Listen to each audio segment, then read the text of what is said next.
ก็เลยพอถามตรงนี้ปุ๊บก็เลยเดี๋ยวเอามาเรียกว่าบรรยายในห้องนี้เสียเลยว่าพระอรหันต์เนี่ยที่เป็นพระภิกษุเนี่ยกับฆราวาสถ์ที่บรรลุอรหันต์เนี่ยเอ่อญาติธรรมถามว่ามีความต่างกันไหมคนที่ถามแบบเนี้ยเอ่อก็ดูรู้ว่ายังไม่ได้บรรลุถึงอ่ายังไม่ได้บรรลุอะไรอาจจะโสดาบันก็ได้ก็อย่างมากอาจจะได้โสดาบันเพราะว่าตัวแม่ชีเองอะตอนนั้นน่ะก็ยาน16ครั้งแรกก็คือโสดาบันอะก็ยังคิดว่าฆราวาสถ์ถ้าบรรลุอรหันต์แล้วจะจะต้องตายอะไรประมาณเนี้ยนะคะตอนนั้นยังเข้าใจอย่างงี้เลยขนาดเรียนอยู่นะแสดงว่าไงไหมคะอ่านหนังสือไม่คืออ่านหนังสือก็มันมีเรื่องพระพาหิยะอะไรนี่ไงก็เข้าใจว่าเป็นตรงนั้นพอดีหลวงพ่อที่อุปการะส่งเสียแม่ชีเรียนเนี่ยท่านบอกว่าอย่าไปดูตำรามันมากมันไม่ใช่หรอกแต่ท่านก็ไม่ได้อธิบายอะไรก็ตอนนั้นก็ไม่ค่อยเข้าใจอะไรเท่าไรแต่ก็ไม่ได้คิดว่าตัวเองจะบรรลุอะไรสูงสุดหรอกแค่แค่เอาตัวรอดไม่ลงอบายก็พอแล้วมันตอนนั้นแม่ชีก็คิดแค่นี้นะคะเอออันนี้เป็นคำถามของผู้ถามถ้าจะให้ตอบก็ตอบเลยว่าฆราวาสอรหันต์กับพระอรหันต์ต่างกันไหม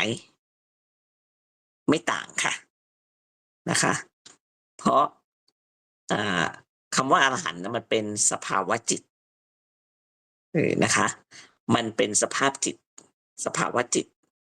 มันไม่ได้เกี่ยวกับว่าเป็นพระหรือเป็นฆราวาสมันเกี่ยวกับจิตสภาวะจิตมันเหมือนกันยกตัวอย่างอย่างเช่นพระฉันน้ำหวานนะกับฆราวาสที่กินน้ำหวานดื่มน้ำหวานอยู่นะเออมันก็รสชาติเดียวกันอะมันเหมือนกันมันไม่ได้ต่างกันนะว่าจะเป็นของพระไม่หวานของโยมหวานอะไรเงี้ยไม่ใช่นะเนี่ยอันนี้แม่ชียกตัวอย่างอุปมาให้ฟังว่าเออแต่มันจะต่างกันโดยสถานภาพคือเป็นพระเอ่อเป็นพระสงฆ์เนี่ยก็จะดูดีกว่าพระพุทธเจ้าสมัยพุทธกาลพระพุทธเจ้าก็คือแบบว่าใครบรรลุถึงอรหันต์พระพุทธเจ้าก็ให้บวชเลยเพราะพุทธเจ้าบอกว่าเป็นสถานะของพระภิกษุเนี่ยเป็นสถานะที่สูงมันเป็นแบบอย่างให้คนได้เห็นได้ศรัทธาอะไรอย่างเงี้ยได้ได้ได้ชื่นใจแล้วก็เป็นสถานะที่คู่ควรต่อภูมิธรรมอันล้ำเลิศอันนี้แหละในสมัยพุทธกาลเนี่ยใครบรรลุอรหันต์ปุ๊บเขาบวชเลยถ้าผู้หญิงก็บวชเป็นภิกษุณีนะแต่สมัยเรานี่ยุคนี้บ้านเราไม่ให้บวชภิกษุณีก็ได้แค่แม่ชีก็ไม่ได้ต่างอะไรจากฆราวาสไงถือศีล8แค่นั้นเองนะคะไม่ได้ต่างกันเพียงแต่ปลงผมปลงอะไรอย่างเงี้ยมันเป็นรูปลักษณ์ภายนอกมันไม่ได้เกี่ยวว่าบรรลุอรหันต์แล้วจะต้องมันจะไม่เหมือนกันหรือว่าบรรลุอรหันต์แล้วจะต้องตายแต่ก่อนแม่ชีเข้าใจอย่างนั้นนะเออแต่ก็มาพิจารณาเหมือนกันนะคือความที่เราไม่ได้อ่านหนังสือถ่องแท้เนาะว่าบรรลุอะถ้าฆราวาสบรรลุอรหันต์มันก็ต้องตายเราก็มาคิดทีทำไมความเป็นอรหันต์จะต้องตายด้วยนี่คนบรรลุอรหันต์ก็ไม่ดีเลยสิก็ตายอย่างเดียวสิถ้าไม่ได้เป็นพระภิกษุอะไรอย่างเงี้ยแล้วไม่เข้าใจเออมันโง่มากเลยนะคือไปอ่านพระพาหิยะไงที่ว่าพอพระพาหิยะเป็นฆราวาสอยู่ก็พอบรรลุอรหันต์ปุ๊บเป็นผู้บรรลุบรรลุได้เร็วอะนะแล้วก็เดินออกไปหาเครื่องไอ้บริขารอะไรต่างๆเพื่อที่จะบวชอะโดนแม่วัวชุดอ่าชนขวิดตายก็หลายคนก็พูดกันฆราวาสบรรลุอรหันต์แล้วต้องตายเลยภายในกี่วันก็ไม่รู้จำไม่ได้แล้วอืมขนาดแบบมีความรู้ถึงปอเอกนะปริญญาเอกเขาก็ยังพูดแบบนั้นนะพอตอนนี้แล้วแม่ชีบอกโอ้มันเป็นอะไรที่มันเข้าใจผิดไปกันใหญ่เลยมันไม่ใช่เลยความเป็นอรหันต์มันหมายถึงเกี่ยวกับสภาวะจิตนะเออแต่พระพุทธเจ้าบอกว่าใครบรรลุอรหันต์แล้วพระพุทธเจ้าก็จะให้บวชมันเป็นอย่างนั้นไง ผู้ใดบรรลุอรหันต์ก็เอ่อเขาก็ไม่นิยมที่จะอยู่เป็นฆราวาสหรือพระพุทธเจ้าก็สนับสนุนให้บวชอย่างเดียวจนคนเนี่ยเข้าใจผิดว่าจะต้องบวชแต่ยุคสมัยเนี่ยมันเปลี่ยนไปแล้วเห็นไหมเออแต่ธรรมะมันเปลี่ยนไหมมันไม่เปลี่ยนภูมิธรรมที่ได้มาความเป็นอรหันต์มันเป็นภูมิธรรมที่ความว่าอรหันต์เนี่ยมันเป็นบัญญัติที่มันบัญญัติขึ้นมาภูมิธรรมมันก็ไม่เปลี่ยนมันจะเปลี่ยนได้ไงมันเป็นสภาวะจิตเออสภาวะแห่งอรหันต์น่ะมันก็ไม่เปลี่ยนอยู่แล้วเออถ้าปฏิบัติเข้าถึงจริงๆนะมันเหมือนเดิมหมดมันก็เป็นรสชาติเป็นอรหันต์น่ะแต่ยุคนี้กับยุคสมัยพุทธกาลมันเป็นยังไงมันก็เหมือนกันน่ะมันก็เหมือนกับยุคนี้แหละเหมือนกันแต่ยุคสมัยมันแต่ไอ้ยุคสมัยมันเปลี่ยนไปเท่านั้นเองยุคนี้คนไม่นิยมบวชเพราะอะไรเหรอเพราะว่ามันมีภาระหน้าที่การงานเข้ามารัดตัวมาเกี่ยวข้องไงเออบรรลุอรหันต์ปุ๊บบวชเลยเนี่ยอะ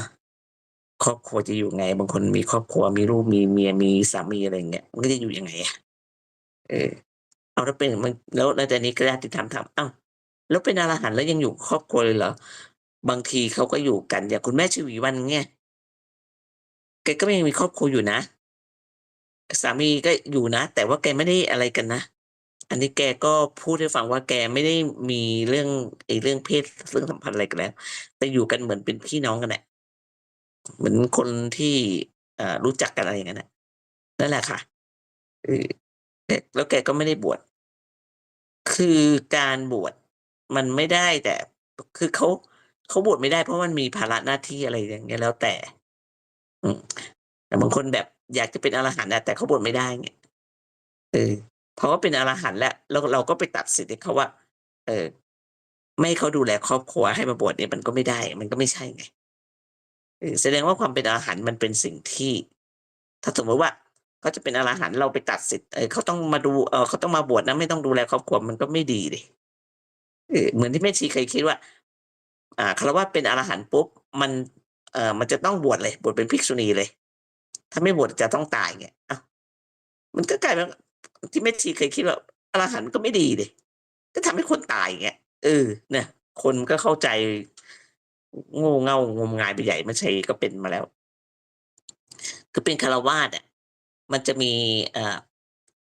เขาเป็นฆราวาสจะให้เขามาละทิ้งครอบครัวบางครอบครัวมันก็ไม่ได้แต่สภาวะจิตอะมันเป็นอรหันต์มันก็เหมือนสมัยพุทธกาลนั่นแหละความเป็นอรหันต์โสดาบันสกทามีอนาคามีอรหันต์เนี่ยมันเป็นสภาวะจิตมันเป็นสภาพจิตเออยุคนี้เป็นยังไงพุทธกาลก็เป็นอย่างนั้นแหละดังนั้นพระภิกษุกับฆราวาสมันก็เหมือนกันถ้าเข้าถึงความเป็นอรหันต์น่ะมันก็คือรสชาติเดียวกันน่ะ ที่เรียกว่ามันหลุดพ้นวิมุตติรสเขาเรียกอย่างงี้นะมันรสชาติของความเป็นวิมุตตินั่นแหละแต่มันต่างกันด้วยสถานะความเป็นอยู่เออญาติโยมฆราวาสก็จะอยู่ให้ร่มเย็นมันก็ลำบากแต่พระเนี่ยก็จะอยู่ร่มเย็นได้เป็นสถานะที่อ่าเป็นสถานะที่พระพุทธเจ้าบัญญัติขึ้นมานะคะให้อยู่แบบร่มเย็นคือพระภิกษุเย็นตาเย็นใจอะไรเงี้ยคือมันจะดูงดงาม ทั้งภายนอกและภายในถ้าบวชเป็นพระภิกษุแล้วมันก็จะงามทั้งภายนอกภายในด้วยภูมิธรรมที่มันได้ด้วยเออแล้วก็เป็นการตัดภาระต่างๆให้มันเหลือน้อยที่สุดเขาเรียกปริโภทนั่นแหละเออพระจะไปทำนาปลูกผักปลูกหญ้ามันก็ไม่ได้ไงใช่ไหมพุทธเจ้าก็ให้มีบาตรเพื่อจะเดินบิณฑบาตให้ชาวบ้านใส่บาตรให้เงี้ยไม่ต้องใส่ข้าวสารด้วยนะใส่ข้าวสุกพร้อมที่จะฉันเลยพระก็ไม่ได้มีภาระเรื่องนี้ไงเออแล้วพระเนี่ยเอ่อบรรลุอรหันต์แล้วพอพอพอบวชเป็นพระภิกษุมันก็ดูมีศักดิ์ศรีมากกว่าฆราวาสนะดูภายนอกมีศักดิ์ศรีกว่าสะดวกสบายกว่าด้วยกว่าฆราวาสเออฆราวาสบรรลุอรหันต์ก็ยังต้องทำงานต้องอะไรอย่างเงี้ยแต่ข้างในจิตมันสภาพจิตมันจะเหมือนกันแต่มันต่างแต่สภาพภายนอกฆราวาสจะลำบากกว่านะคะจะมีความอยู่ลำบากกว่าด้วยสภาพภายนอกครอบครัวคนรอบข้างอะไรเงี้ยแต่คุณธรรมเนี่ยมันลดละกิเลสได้เหมือนกัน โยมที่เป็นอรหันต์ก็ลดละกิเลสได้พระก็ลดละกิเลสได้เออถ้าลดละไม่ได้ก็เป็นอรหันต์ไม่ได้ไม่ว่าพระหรือโยมฆราวาสคุณธรรมภายในจิตมันเหมือนกันแต่ภายนอกมันถ้าเป็นพระมันก็จะมีความน่าเชื่อถือกว่าจริงไหมเป็นพระบรรลุความเป็นอรหันต์เนี่ยก็เชื่อมีความน่าเชื่อถือกว่าถ้าเป็นฆราวาสก็เอ่อคนไม่ค่อยเชื่อจริงไหมแต่ด้วยประสบการณ์แม่ชีจากการปฏิบัติฆราวาสจะไปได้ง่ายกว่าค่ะนะคะด้วยศีลที่มันน้อยกว่าคือศีลตัวที่บังคับอะมันน้อยกว่าแต่พระเนี่ยมีศีลที่บังคับเยอะก็จะไปยากกว่าแต่ถ้าพระท่านบรรลุความเป็นอรหันต์แล้วจะได้รับความน่าเชื่อถือมากกว่าฆราวาสคือเขาไปดูบางทีก็ดูรูปลักษณ์ภายนอกด้วยอย่างฆราวาสเนี่ยบรรลุอรหันต์เนี่ยไปพูดธรรมะระดับนิพพานเนี่ยเคยไปดูอ่านคอมเมนต์ดิโดนเขาเรียกว่าโดนญาติธรรมเม้นต์มาไม่เชื่อบ้างอะไรบ้างหาว่ามาอวดรู้มั่งอะไรบ้างเนี่ยลำบากนะคะก็คือเขาไม่เชื่อกันเออบางคนก็เม้นต์ว่ามันจะง่ายอะไรขนาดนั้นเหรอเนี่ยถ้าฆราวาสมาพูดเรื่องนิพพานเลยนะไม่มีใครเชื่อหรอกไปพูดสภาวะอรหันต์นั้นรสชาติอย่างงั้นอย่างงี้เขาไม่เชื่อเพราะลักษณะภายนอกอะเนี่ยเขาดูลักษณะภายนอก บางทีบางทีเป็นพระเองเขาก็ไม่เชื่อเนี่ยของหลวงพ่อปราโมทย์อะนะแม่ชีเอาคลิปไปอ่าเผยแผ่ในทาง Story ของแม่ชีเนี่ยมีคนคอมเมนต์มานะแบบขนาดท่านเป็นพระนะยังโดนเลยมันคอมเมนต์มาว่าไงรู้ไหมรู้ดีเนี่ยนี่คนมันว่าขนาดนี้นะเออพระอาจารย์สุชนเข้ามาค่ะกราบนมัสการพระอาจารย์เจ้าค่ะอาเนี่ยอันนี้ก็จะพูดว่าอ่า ขนาดหลวงพ่อปราโมทย์เนี่ยยังมีคนว่านะเม้นต์มาว่าแบบทว่าแบบรู้ดีบอกอุ๊ยดูแล้วก็มีคนแก้ให้บอกว่าท่านปฏิบัติมาเยอะนะพูดเขาเรียกว่าจะเม้นต์อะไรก็คิดดูให้ดีก่อนเดี๋ยวกรรมมันจะตามทันก็จะมีคนว่าอย่างงี้เอออย่างพระพระภิกษุบางท่านเนี่ยเรียกว่ายังหนุ่มอยู่เนี่ยก็มาพูดเรื่องนิพพานอะไรเนี่ยก็ไม่ค่อยมีใครเชื่อเขาต้องรอเป็นพระแก่ๆเนี่ยผ่านพรรษามานานอะไรเงี้ยมีลูกศิษย์ลูกหาเยอะเออแล้วก็มีชื่อเสียงหน่อยเนี่ยเขาถึงจะเชื่อกันเนี่ยพูดคำไหนก็คล้อยตามหมดแหละมันก็ยังมีเงี้ยแต่มันก็ยังมีคนไม่เชื่อมันก็มีอืมมันก็มีทุกยุคทุกสมัยแหละก็ขอให้เข้าใจว่าความเป็นอรหันต์ของโยมและของพระเนี่ยมันเหมือนกันไม่ได้เปลี่ยนแปลงอะไรแต่ศักดิ์ศรีสถานะภายนอกอะไรเนี่ยสถานะเนี่ยด้วยสถานะอ่าพระที่เป็นอรหันต์น่ะจะสมบูรณ์กว่าแล้วก็ท่านก็จะมีสิทธิ์เติมเต็มมีเวลาได้มากกว่าฆราวาสด้วยนะคะเออดูแล้วมันสมบูรณ์กว่าฆราวาสบรรลุอรหันต์จะมาทำตัวเหมือนพระก็ไม่ได้เพราะมีหน้าที่การงานบางคนอย่างเช่นบางคนรับราชการอย่างเงี้ยก็ต้องทำหน้าที่เหมือนเดิมอืมมันไม่ใช่ว่าเป็นอรหันต์แล้วจะลาออกหรือจะเอาเงินที่ไหนใช้อะก็ไม่ได้ใช่ไหม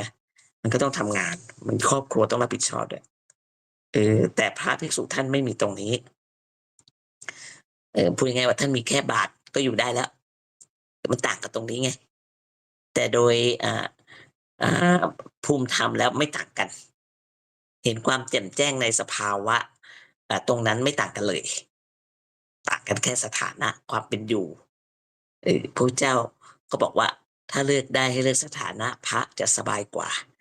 ฆราวาสจะมีความเป็นอยู่ที่ยากลำบากกว่าเออเพราะว่ามันพ่วงไปด้วยอ่าสามีภรรยาลูกหลานเต็มบ้านเลยเนี่ยนั้นฆราวาสก็เป็นเป็นอรหันต์อ่าได้เหมือนกับพระภิกษุที่เป็นอรหันต์นะคะวันนี้ก็ตอบปัญหาอันนี้ถ้าอัดคลิปได้ก็จะส่งไปให้ญาติธรรมที่เขาสงสัยมานะคะเขาตอบมาไม่ชีก็ตอบเขาสั้นๆแต่วันนี้ก็จะมาพูดได้ถ้าจะอัดคลิปมันก็พูดยาวหน่อยอันนี้ ที่แม่ชีบอกว่าบางท่านไม่ว่าพระหรือฆราวาสเมื่อบรรลุถึงเห็นความแจ่มแจ้งในธรรมแล้วทั้งหมดแล้วลดละกิเลสได้แล้วเนี่ยเออบางคนก็ไม่น่าเชื่อถือก็คือแบบว่าอ่าอาจจะเป็นพวกจริตหรือว่าจริยาของแต่ละคนมันก็ไม่เหมือนกันฆราวาสยิ่งฆราวาสบรรลุความเป็นอรหันต์เนี่ยคนไม่ค่อยเชื่อเลยค่ะมีมีข้ออันนี้อันหนึ่งข้อคิดของหลวงพ่อทูลแม่ชีเคยอ่านนะและจำได้อ่านเมื่อ10กว่าปีที่แล้วตอนนั้นยังไม่รู้ธรรมะแต่ว่าตรงนี้มันทำไมมันจำได้ก็ไม่รู้เออหนังสือทวนกระแสโลกพบกระแสธรรมของหลวงพ่อทูลสมัยนั้นหลวงพ่อยังอยู่ตอนนี้ท่านลาสังขารไปแล้วนะคะตอนนั้นท่านยังอยู่หลวงพ่อทูลอยู่วัดอะไรจำไม่ได้ทูลนะคะไม่ใช่หลวงพ่อพุธหลวงพ่อทูลหนังสือทวนกระแสโลกพบกระแสธรรมสมัยนั้นแม่ชีก็ไม่รู้ธรรมะเลยหรอกอ่านไปแล้วมันจำตรงนี้ได้มีข้อคิดที่ว่าอ่าเราจะดูจริยาของพระหรือของฆราวาสที่บรรลุความเป็นอรหันต์เนี่ยดูกิริยาอะไรต่างๆเนี่ยมันไม่100%หรอกว่าเออมันไม่แม่นน่ะมันใช้ตรงนี้มาวัดไม่ได้นะคะด้วยอันนี้อะไรของหลวงพ่อทูลบอกว่าบางคนก็เข้าอยู่ในข่ายว่าน้ำตื้นเงาลึกนะคะเอออันนี้แม่ชีจำได้นะแล้วก็มันจะมีอยู่ลักษณะ4ลักษณะบางคนบรรลุอรหันต์นะจะมีจริยาไม่เหมือนกันบางคนก็น้ำตื้นเงาลึกบางคนน้ำลึกเงาตื้นบางคนน้ำตื้นเงาตื้นบางคนน้ำลึกเงาลึกอันนี้จะอธิบายให้ฟังว่าอ่าน้ำตื้นเงาลึกเงาน้ำในที่นี้หมายถึงกิริยาอาการเงาลึกหมายถึงภูมิธรรมที่มีอยู่นะคะภูมิธรรมเงาลึกเนี่ยหมายถึงภูมิธรรมนะคะเพราะจริยาแต่ละคนไม่เหมือนกันน้ำตื้นเงาลึกอย่างเช่นยกตัวอย่างพระสารีบุตรที่มีจริยาเหมือนลิงเหมือนข้างอะไรประมาณนี้นะที่เราเคยอ่านกันนะว่าพระสารีบุตรมีจริยาเหมือนลิงกระโดดท้องร่องปึ๊กเป็นไงเขาเรียกน้ำตื้นแต่เงาลึกน้ำตื้นก็คือว่ากิริยาแบบไม่สำรวมไม่สำรวมระวังเงาลึกก็คือภูมิธรรมไปลึกแล้วอันนี้นะคะอันนี้แม่ชีจำได้นะไม่ได้ไปเปิดอ่านเลยนะแต่ว่ามันจำแม่นเลย อันที่สองคือน้ำลึกเงาตื้นน้ำลึกดูเหมือนจริยาแบบกิริยาอาการจะเหมือนแบบสำรวมระวังมากแต่ภูมิธรรมยังไม่ไปไหนเลยแต่คนดูเนี่ยก็จะเข้าใจว่าบรรลุถึงความเป็นอรหันต์แล้วอะไรนะมีเยอะนะฉะนั้นเราก็ต้องดูอ่าเราจะดูยังไงดีมันดูวิธีการสอนก็ได้แต่บางคนเขาก็สอนตามหลักปริยัติเลยมันก็ดูไม่ออกนะอันนี้ให้ดูอันนี้หลวงพ่อทูลบอกอันที่3คือน้ำตื้นเงาตื้นอันนี้ก็คือแบบกิริยาไม่สมรวมภูมิธรรมก็ไม่ไปถึงไหนนะคะอันที่4อันนี้ดีที่สุดคือน้ำลึกเงาลึกคือกริยาอาการเป็นคนที่สำรวมแล้วก็มีภูมิธรรมที่แบบเรียกว่าหลุดพ้นไปแล้วนะคะเอออันนี้แม่ชีจำตรงนี้ของหลวงพ่อทูลได้ว่าเราไม่สามารถจะดูกิริยาอาการแล้วเอามาประเมินได้ว่าอ่าพระอริยะของท่านจะมีภูมิธรรมอะไรตรงไหนเนี่ยประเมินไม่ได้เอากริยาอาการของแต่ละเป็นคำพูดคำจาหรือกริยาอาการอะไรแต่ละคนเนี่ยมันก็ไม่เหมือนกันแล้วเราเอามาบอกว่าคนนี้มาพูดเรื่องถึงพงนิพพานอะไรอย่างคารวะบางท่านกิริยาอาการอาจจะไม่สำรวมอย่างเงี้ยมาพูดนิพพงนิพพานอะไรผ่านแล้วเหรอกล้าพูดเหรออะไรเงี้ยก็จะโดนดูหมิ่นดูแคลนอะไรเงี้ยขนาดหลวงพ่อปราโมทเนี่ยกิริยาการท่านสำรวมมากเลยนะแล้วท่านก็พูดธรรมะได้เกี่ยวกับสภาพธรรมเนี่ยได้เข้าใจด้วยนะคนยังกล้าดูหมิ่นดูแคลนในเดี๋ยวนี้คนเป็นอย่างนี้เลยก็ วันนี้ก็ไม่มีอะไรค่ะ ก็มาพูดเรื่องที่บอกว่าอ่าพระอรหันต์กับฆราวาสอรหันต์เนี่ย